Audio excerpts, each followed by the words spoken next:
guys, so this is a new what if that I just started was a recording on 10:39 Friday night. So I hope this is uploaded on Friday like midnight, or probably like Saturday, like literally right when it turns Saturday. But yeah, so basically I'm gonna try to make this video a little bit, only like 30 or 20 minutes, since I want to grind through these last three videos I had to upload to make it for what ifs. Now, basically, guys, I just got done uploading the CW Ninja Turtles one. I don't feel really proud of that video, so I might redo it later on. But yeah, so basically, also, guys, basically, guys, but yeah, basically, guys, since I'm not gonna be uploading What If Deku was that horror movie, my first time recording a horror movie type one shot what if. Basically, it took a lot of time and a lot of thinking about how I'm gonna go through making it and how I'm gonna make it. So basically, that's delayed until next Friday. So basically, next week I'm gonna be uploading only three, and then that other third video is going to be that horror movie part what if I'm working on. Now basically the fourth what if I'm gonna be uploading this week is actually going to be a random what if you guys can choose in the comments. So yeah, let's get into it. Now basically we start our story off with how Invincible is going to be introduced into the MCU. Now basically we start our story off with, well, Omni-Man. Now in this universe, Omni-Man is actually Omni-Man, or pretty much Vultramites, are going to be replacing, what was it? Omni-Man, pretty much Vultramites are going to be replacing basically the Kree Empire. So basically the Kree Empire is completely replaced with Vultramites. So basically in this universe, Cap, pretty much, what was it? Captain, or what was it? Mar Captain Marvel. Basically, Captain Marvel. Basically, she's gonna be, half pretty much a Ultramite, but she's gonna have some sort of extra abilities, making her have the same power set as her, MCU self, just with the strength and power of a full-grown, mature, strongest version of a Ultramite, but the same, strength as Invincible and Omni-Man combined, and also still about the same strength as her canon self, just a little bit more stronger. Now, basically, we start our story off with, the replaced Kree Empire with the Vultramite Empire. The Vultramites in this universe wouldn't go over, or wouldn't at this point in time go to, pretty much try to rule other worlds. But they will try to procreate, since their planet, for some reason, multiple men on their planet keep on being born with pretty much sterile genes, until a way big burst of people that can actually procreate. Basically, they send them different planets to procreate with humans and other creatures or aliens to repopulate the world with Vultramites. Since Vultramite genes were over dominating other genes, they all knew the Vultramite children were all going to be super enhanced strength, or straight up one of them would just find a really strong alien to mate with, and it would be a very strong version of a Vultramite. And basically, we would get seen, well, we would see basically Omni-Man going to, well, Earth to procreate, alongside a couple others that would actually just keep on the radar and actually would have fallen in love with their, with their, people they would fall in love with and mate with. But basically, not again those other Ultramites, but basically Omni-Man or Nolan would have gone to Earth. He would have came across basically, well, in pretty much, well, Mark's mother, and they would have had the same type of relationship that they had in canon. And Omni-Man would have joined the Avengers. Now, basically, we're at the point where Omni-Man and the Vultramites appeared to Earth. It would be about a week before the whole entire Centaura, or pretty much whole entire, attack on New York City. Now, Omni-Man would have been there, and Omni-Man would have thought of himself that if he would gain the trust of this Earth, he would have, he would get better towards it. Now, basically, Viltrumites were given a extra, pretty much task after their children was born. They were given the choice to raise them as a Viltrumite or to raise them on Earth, but still teach them the cultures and the everything about just Viltrumite in general. Now, basically, we will also see that they would be told if the time when the time comes to it when your child becomes full mature, you will take over that world, or try to make them come over the side of the Viltrumite Empire.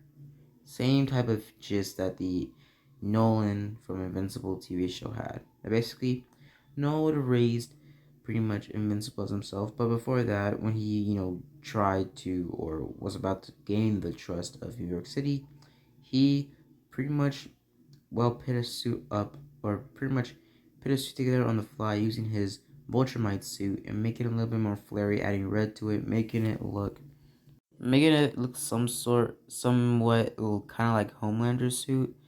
Basically, him flying around, and I'm not gonna use this actor as, pretty much Omni-Man. Omni-Man is gonna be voice acted by the same voice actor in the TV show, but it's actually gonna be actually that no. Pretty much the person who's gonna be voice acting him.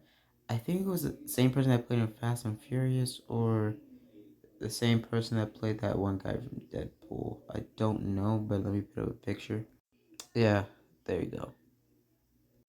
Now, basically, he would have, flown into the way, pretty much saving multiple other people and making a big appearance flying around. Now, he would have seen the whole entire event of Tony almost sacrificing his life, but he actually would have flew through the wormhole, grabbing Tony and flying him back. Pretty much taking the rocket off of Tony's back and chucking it like a football towards the pretty much, Centauri ship. He would have flown back, and basically he would have made it in time before Tony would have passed out. Tony would have looked at Omni-Man and would have asked him his name. He would have said, well, Omni-Man. Basically, he would have flown off, and basically S.H.I.E.L.D. would have seen an opportunity to try to get or recruit Omni-Man on their team. They would come to Omni-Man multiple times trying to find him, and they would find out his identity and also his family. Basically, he would have said to stay away from him, and I'm not joining your team, but I'm still going to save or help your planet. Now we can skip multiple years later in the future, all the way up to the point where we get to pretty much, what was it? All the way up until we get to basically because it could be about like we skip 17 years in the future, basically skipping a couple events that the Avengers had. After the events of the first Avengers movie, basically it would actually been a huge time gap of 17 years, and these 17 years would have been pretty much Age of Ultron, and pretty much only event pretty much Iron-Man would have an Age of Ultron. Basically, he would have been, a helping hand. Now, basically, during the event, the huge attack on Sokovia, basically, Omni-Man would have shown up, being called to contact by S.H.I.E.L.D., and he would have saved the day by keeping Bay and trying to keep the island up, pretty much using most of all of his strength to try to keep the pretty much, island up for about a couple seconds. The boosters, or pretty much the thing that was keeping the island up, went out for a couple seconds, and he used those 5 seconds. He pretty much lifted a whole island. I mean, no, like a whole freaking country, or some sort of just a huge object for 5 seconds with just his bare hands. And basically, obviously, physics, he just barreled or halfway just tunneled through the whole island, because of the island either he was gonna break or the island's rock was. So, or the pretty much the Sokovia's rock was. So pretty much Sokovia just started to fall on top of Omni-Man. Omni-Man started to fly through it, but as soon as he knew, he was flying all the way up to the surface, or the top of Sokovia, right where Scarlet was. And basically, since Pietro would have still died, basically Wanda would have let her guard down, and pretty much in those events, Omni-Man would have used most of his time to basically pretty much follow or what was it, Vision all the way up to Ultron, taking down Ultron together, or is it just watching Vision taking out Ultron and Omni-Man taking a liking to Vision, thinking that he could, at one point probably join the cause of the, well, Vulture might, cause, or possibly become a threat to them if he ever tried to do the, entire Vulture might trying to turn the world over to the Viltrumite race. But basically, he would have left and he would have gotten away from there. Oh, sorry. Man, what the? Sorry about that, guys. Basically, after, well, Age of Ultron, basically a couple years would have gone by, and it would have been a couple time gaps, and basically at this point, pretty much Mark would have been already a teenager. He would have been about like 16 or 17 at this point.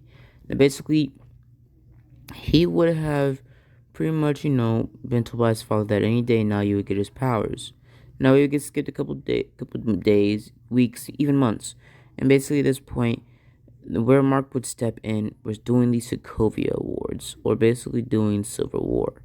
And basically, pretty much Omni-Man would have been on an off-world mission at this point, where Mark was experiencing, or pretty much, well, developing his powers. Now, he would have gotten his powers, and Mark would have been trained a little bit by his father before his father left for a space mission that he was contacted by the Guardians of the Galaxy, actually. Basically, Guardians of the Galaxy would have called Mark's father, pretty much them getting contact to pretty much Mark's father, saying that Mark's father was one of the strongest Vultumites in the Vulturite Empire. So basically, Omni-Man helped out the pretty much, the Guardians of the Galaxy, and as he was in space, pretty much we would see all the events leading up to there with Invincible.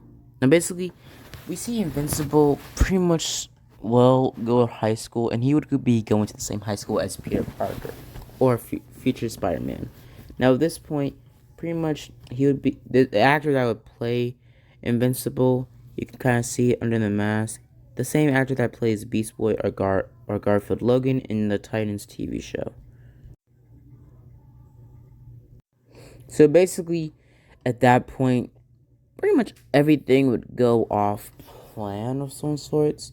Basically, Omni-Man would have, been delayed a little bit more on, the whole time mission with the Guardians of the Galaxy, him fighting Ego and everything.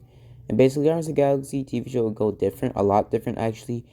Pretty much, since Omni-Man would be there, since Omni-Man would be helping the Guardians of the Galaxy doing Guardians of the Galaxy Volume 2, he would have actually straight up just grabbed Yondu before Yondu, gave his oxygen pack to pretty much, Quill, pretty much saving them both when he was flying off of Eagle. Basically, they would have both been saved, and pretty much Yondu would have been saved, but Yondu would be in a concussive state since Omni-Man did grab Yondu pretty hard, flying him against, the pressure, or like pretty much against the, friction of these, pretty much just flying him crazy. Pretty much Star-Lord did, propulsor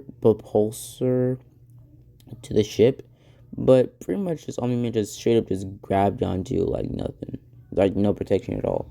Yondu was in a concussive state, or more of us a coma-like state for a couple of the rest of the movies. So basically, he would have nothing would really change. He would just be in a coma type state. But basically, still, pretty much it would be assumed that he was dead, and basically they would keep it that way, basically making the Ravengers think that Yondu was dead, pretty much making them do a whole entire, the same thing they did in the original. Now, basically, pretty much Star-Lord would have been still, kind of sad, because since the coma-like state, basically was a chance that Yondu would still die. But we're not gonna get into that. We're not gonna get into that later. We're not gonna get into that anymore.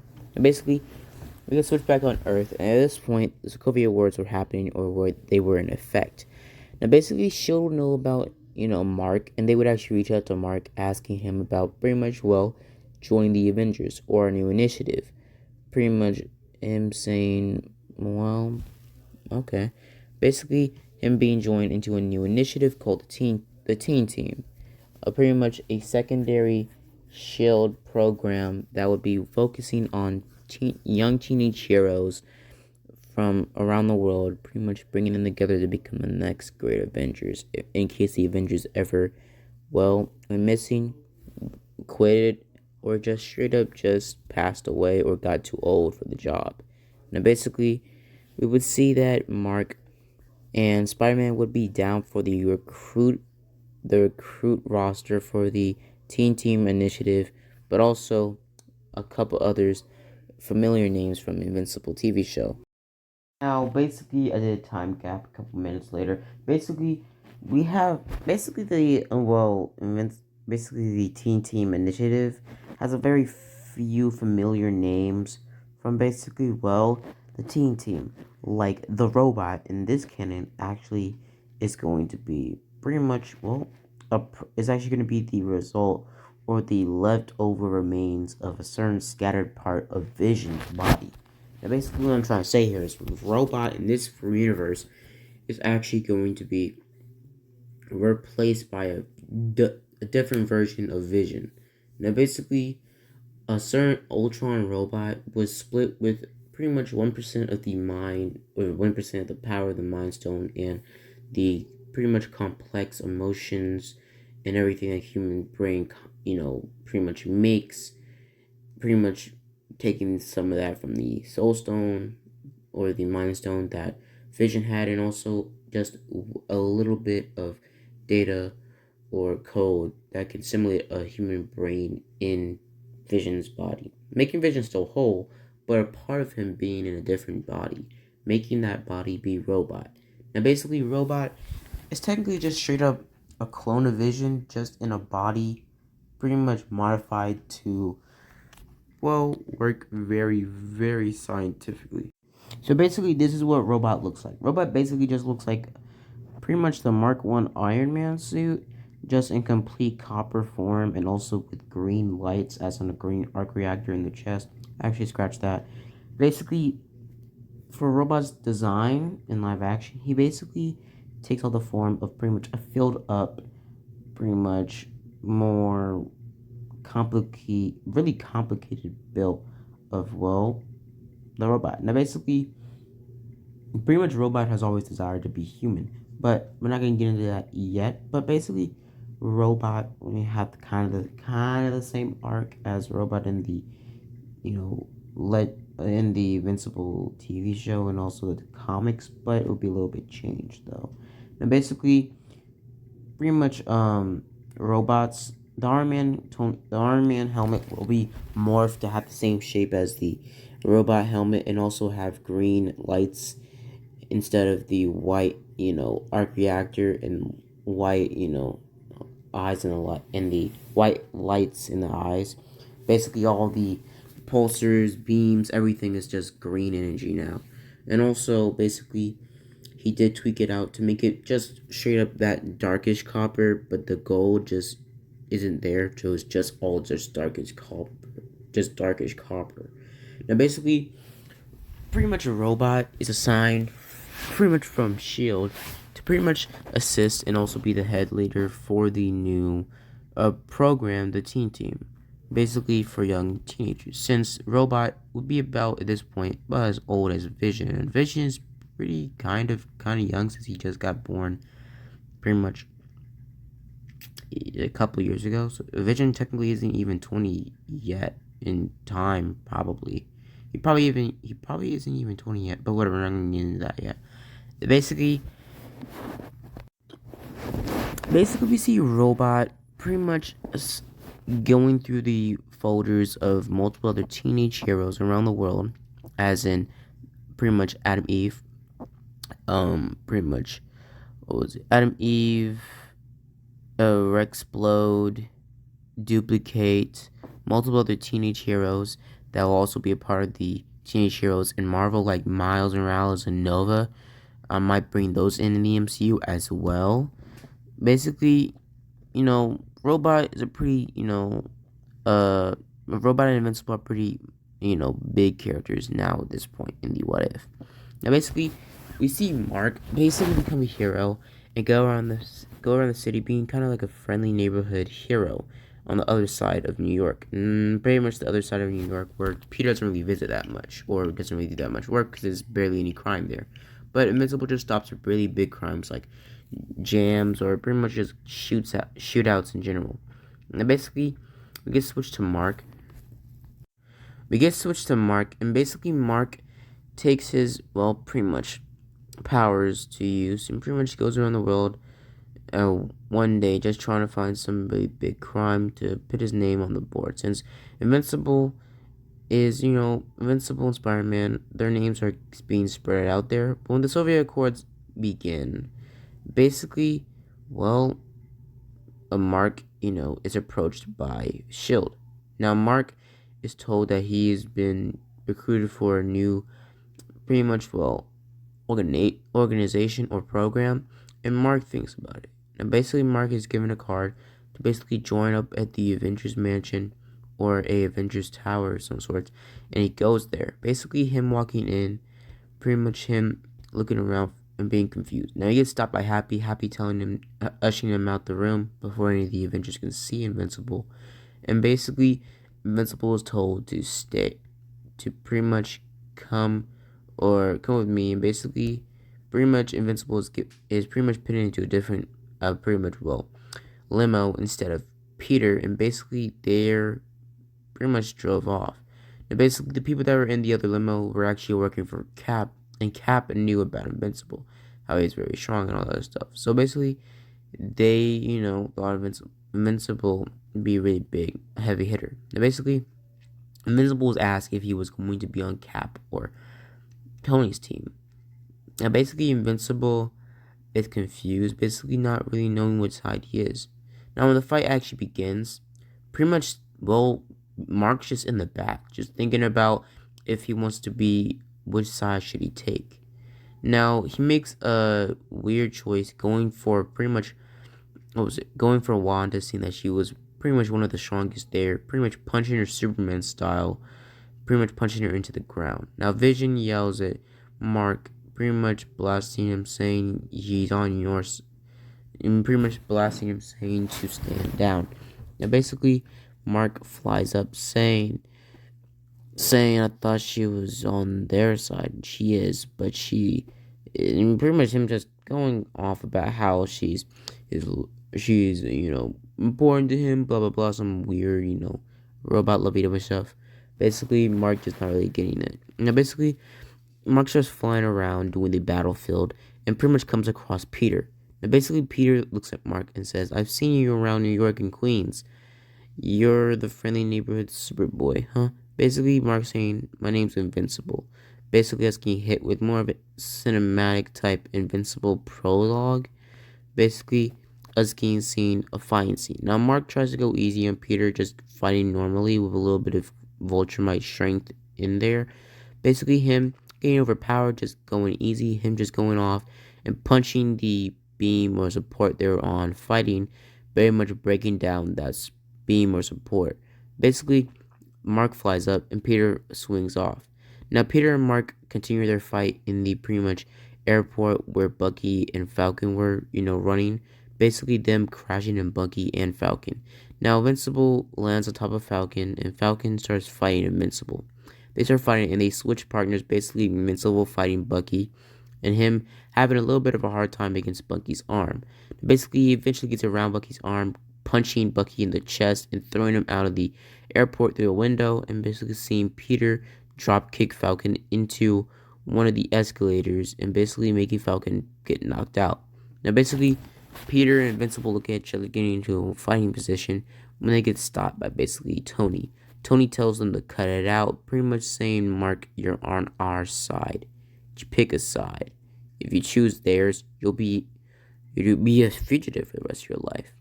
And S.H.I.E.L.D. already knows who you are, so you'll always be on the run, and you can never have a normal life, ever." Basically, him, being dragged back in the fight by Wanda and also a couple others. Him fighting up against Cap and all that other stuff. Now, basically, Peter looks at Mark, and pretty much they swing out and fly out, basically out of the airport, and start fighting against everybody else on the other team.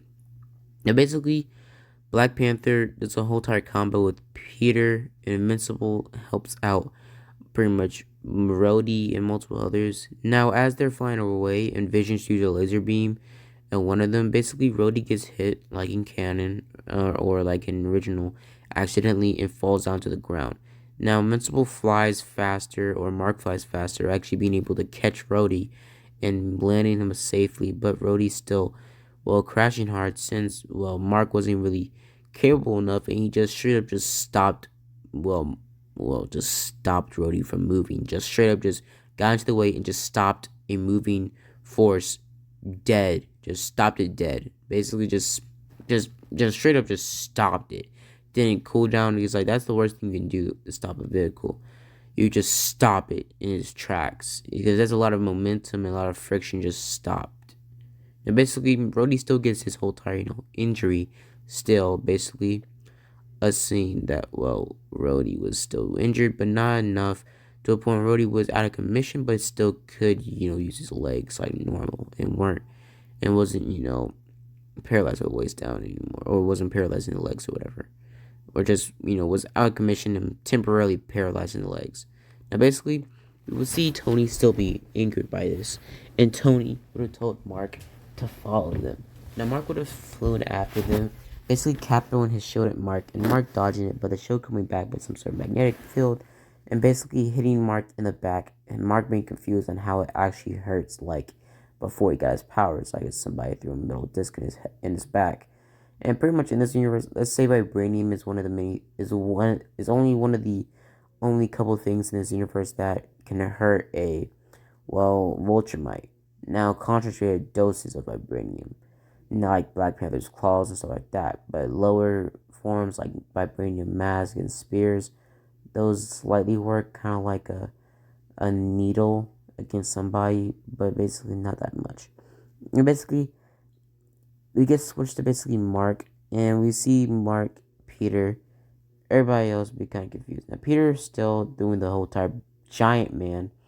Pretty much Mark and Peter were actually fighting Falcon and pretty much Falcon and Bucky as the whole entire big giant man was happening. Now, as Bucky was like, pretty much punched out of the building by pretty much, well, Bucky was able to get away because Cap grabbed Bucky and pretty much ran him to the jet, where pretty much Black Widow would betray Black Panther, and basically that's how they would get away. Basically, actually, Mark and Peter are actually taken by Tony.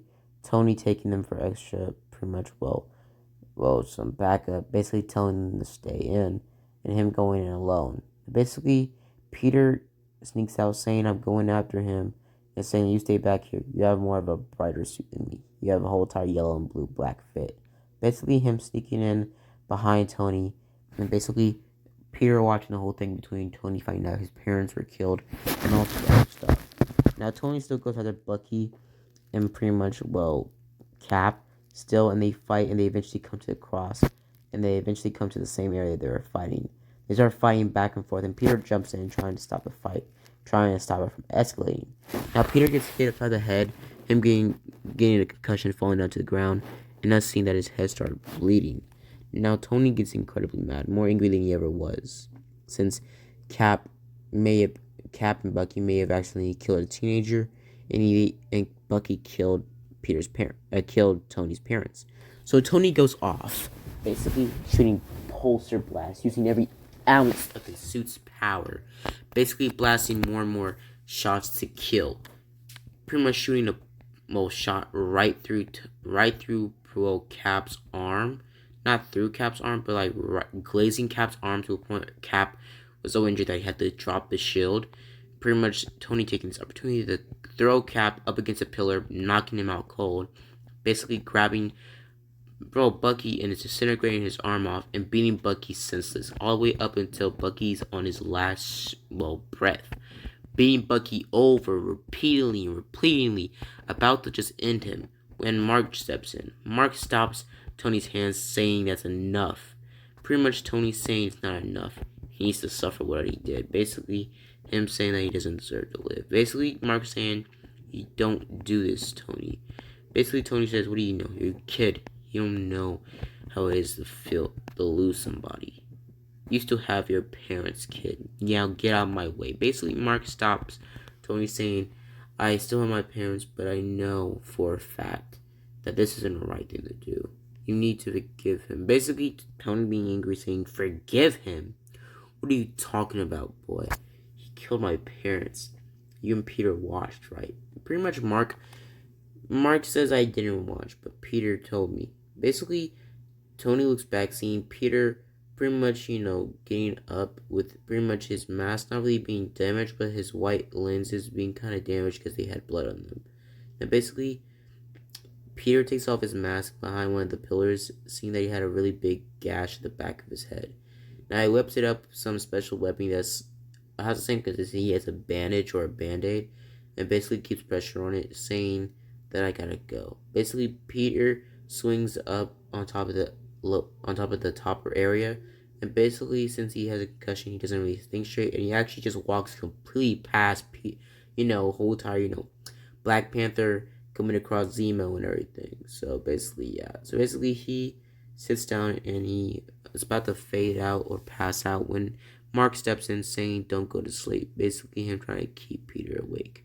Now, basically, Mark looks around trying to find where Cap is, seeing that when Peter was awake, Cap was gone, and when he went back down, pretty much Tony was knocked out with the shield in his chest. Pretty much us seeing Bucky and Cap gone from, Mark's perspective.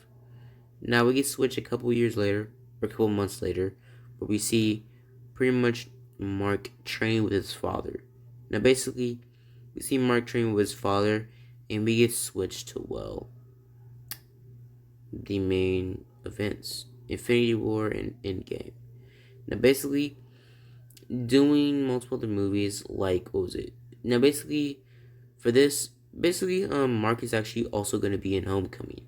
Now, in Homecoming, this is mainly going to be just like Homecoming, but in the end credits, it is going to be extra end credits between Mark and Peter playing a video game. Basically, in this universe, Mark and Peter being best friends, knowing each other's identities, and being kind of a duo, since it was that one crossover event in the, Image Comics and Marvel Comics event that made Invincible and Peter friends.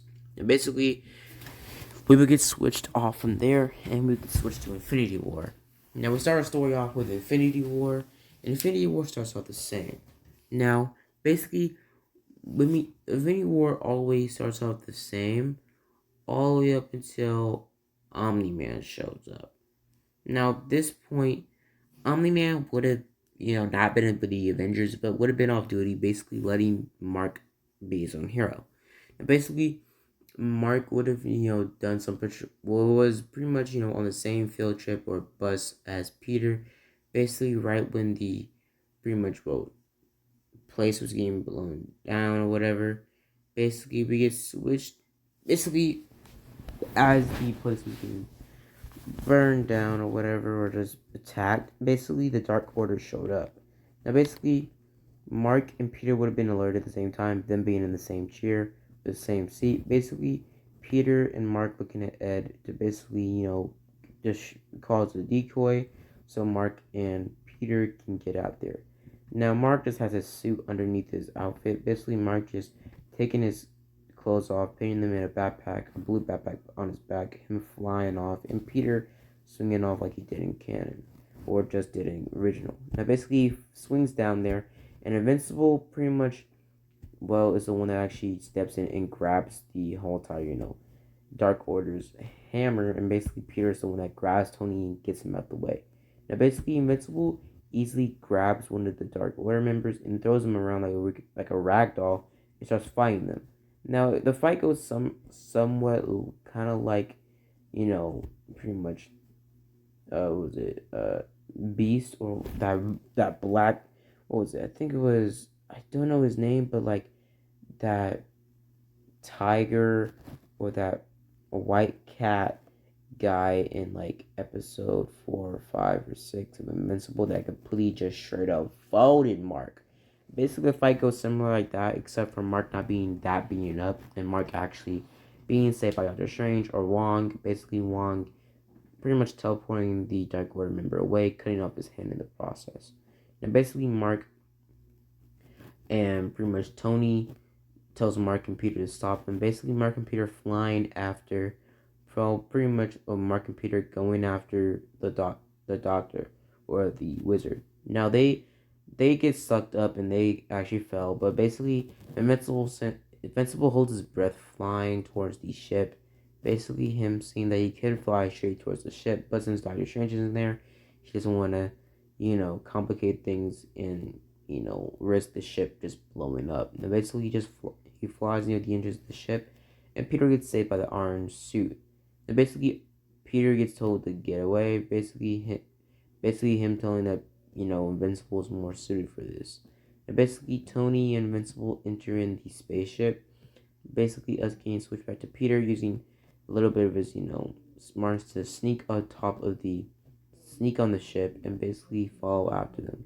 They all meet up at the same area like in canon, and they make a plan against the, well, Squidward Dark Order guy.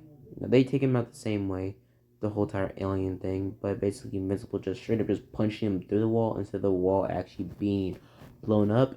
Invincible straight up just punches the guy through the whole, like, wall, like a hole, punches him out of the ship. Now they seal up the hole in the ship and they start driving.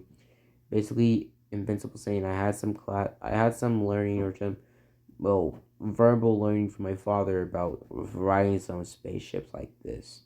And basically, he starts, pretty much driving it pretty sturdily at first, and he tells them he had a course to some sort of planet called Titan. It's probably Thanos' homeworld. And basically, back then, when Invincible was told by Thanos through the whole entire argument began with Doctor Strange and Tony. Basically, Invincible was told of stories about Titans and about Titan and about pretty much a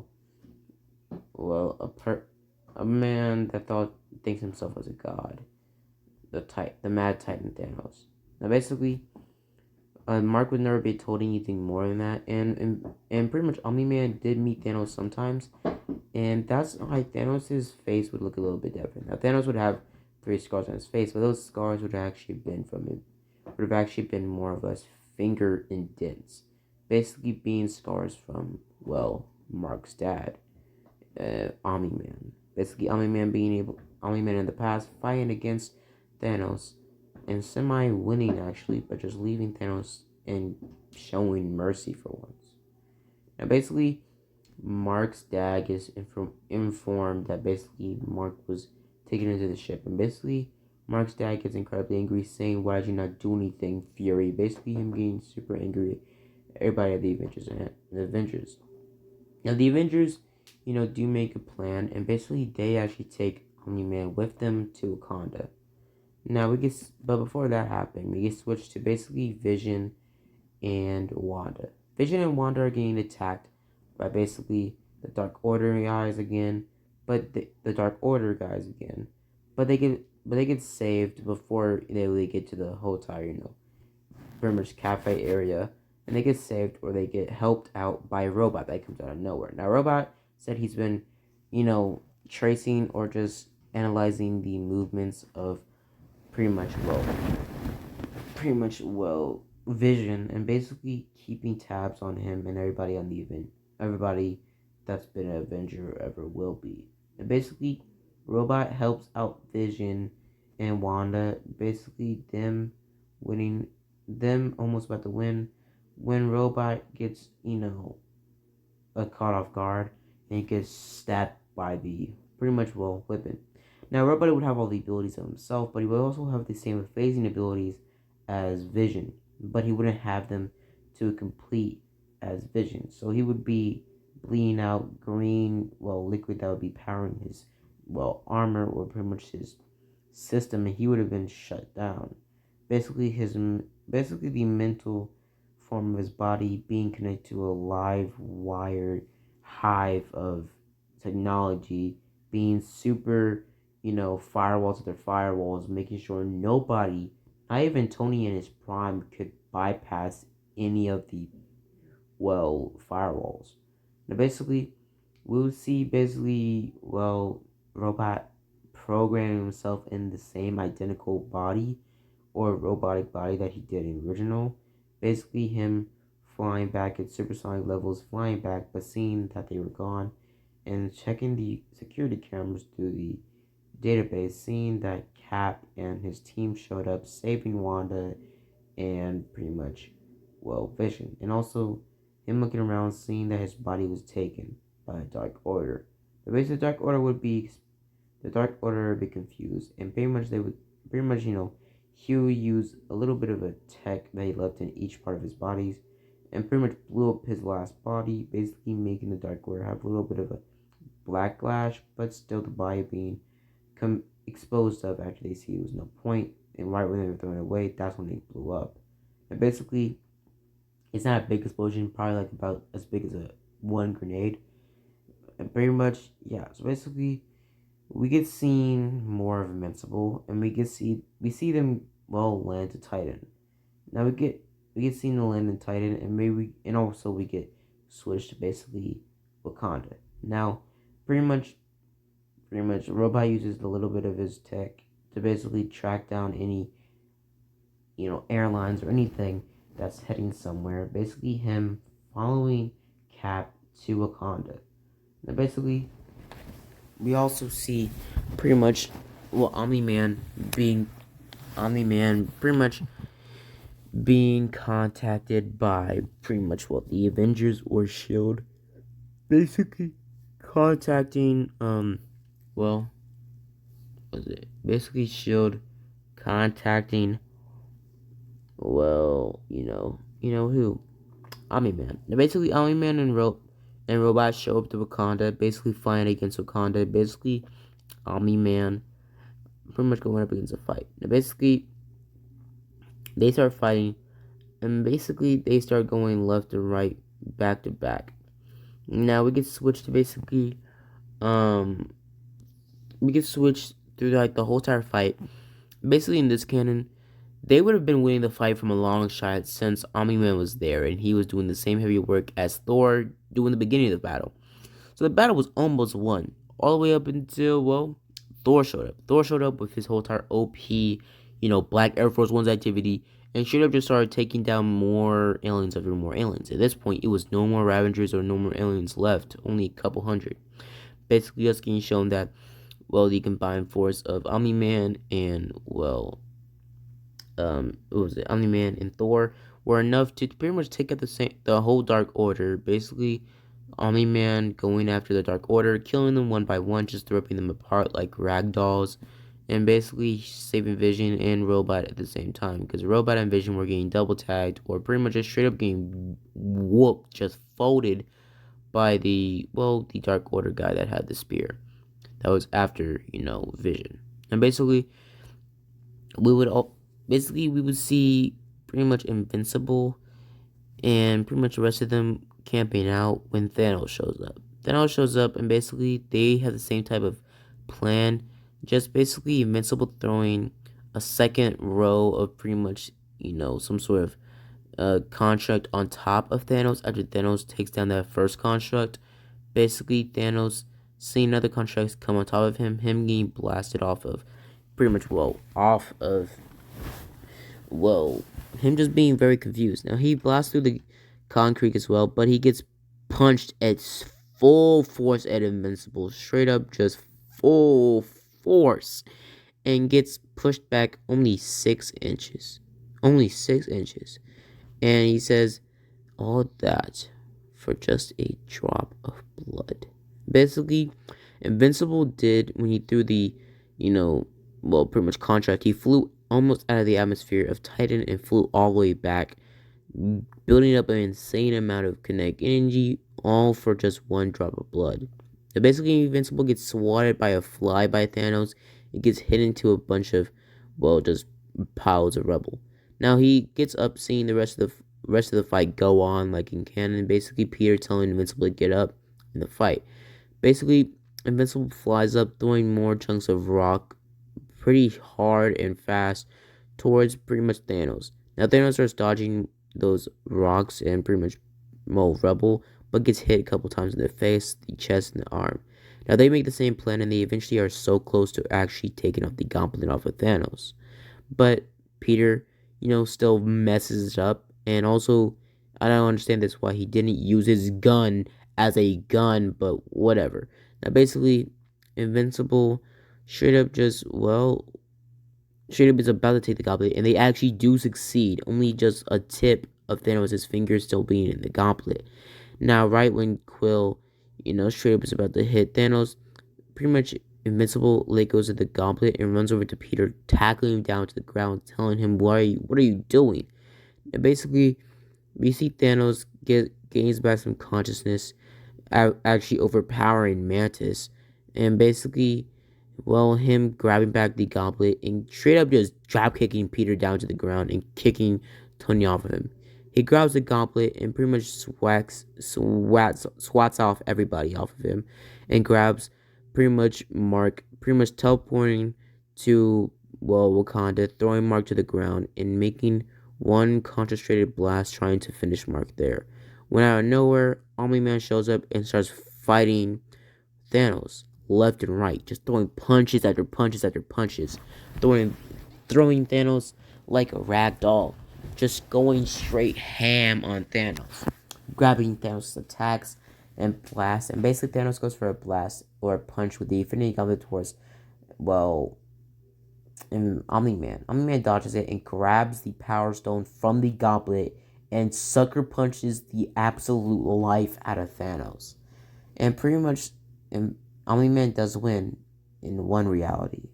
When gets switched to another reality where Thanos uses the Reality Stone to basically make a copy of himself to see if Omni-Man was strong enough to take him on. Now, after he's seen how strong Omni-Man was, to just take the power of an Infinity Stone with no problem at all. Basically, he eliminated or may have eliminated Omni-Man. He sends a wave of pretty much the space, power towards Omni-Man, sending Omni-Man pretty much millennia away from Earth's system, or just space, or the Milky Way galaxy in general. Now, basically, Omni-Man is floating around in nothingness, in space, but before Omni-Man was shot out with the blast, he knew he was going to get teleported somewhere, and probably near space. So he took a deep breath, basically making kind of a, crater underneath him. And basically, we would see Omni-Man flying for weeks towards the Milky Way galaxy, him being in slow situations like this. Because in this universe, they're training for Ultramites. They send them in the very darkest depths of the space and tells them to find their way back to the home planet or back to a planet. Now, basically, as Omni-Man's doing that, he's going to be gone for a long time, all the way up until probably the end of Endgame. Now, basically, we would see, we would basically see Invincible. We would basically see Mark wake up, since Mark was thrown down to the ground pretty hard by Thanos, and Mark would wake up. And then basically, he would wake up right when Thanos was about to snap his fingers, after Thor would throw the axe in Thanos' hand. Now Mark would go up to the Infinity Goblet, grabbing the Infinity Goblet and trying to rip it off of Thanos' hand, but Thanos grabbing Mark's arm and filling it with the power of the Infinity Stone, and Mark being filled with pretty much burst of fire, rage, just everything, just literally every element, like pain unimaginable in Mark's arm. Mark tried to rip it out of Thanos' arm. Basically, Thanos sees that Thor takes out his axe and is about to cut off his arm, but when pretty much Thanos lets go Mark has a whole burnt mark on his suit and his arm, it looking like straight up just redness and scorched skin and blood. Basically, Mark falling down to the ground, passing out by the pain, and pretty much Thanos right when his arm's getting cut off, snapping his fingers. Snapping his fingers. Now, as this happened, his arm was cut off, but he was able to use the Reality Stone right at the last second after he snapped his fingers to basically warp the gauntlet or his arm back onto his body and just teleports away. Basically, Thor yelling out in rage that they lost. Now, basically, Mark wakes up in pretty much a shield hospital, and pretty much is nursed. Pretty much seeing pretty much Mark's mom comfort him. Now, basically, that's where I'm gonna leave it off here. Now, I'm gonna be continuing with in game and also Spider-Man Far From Home. And yeah, so I'll see you guys later. Bye and deuces. Have a blessed day.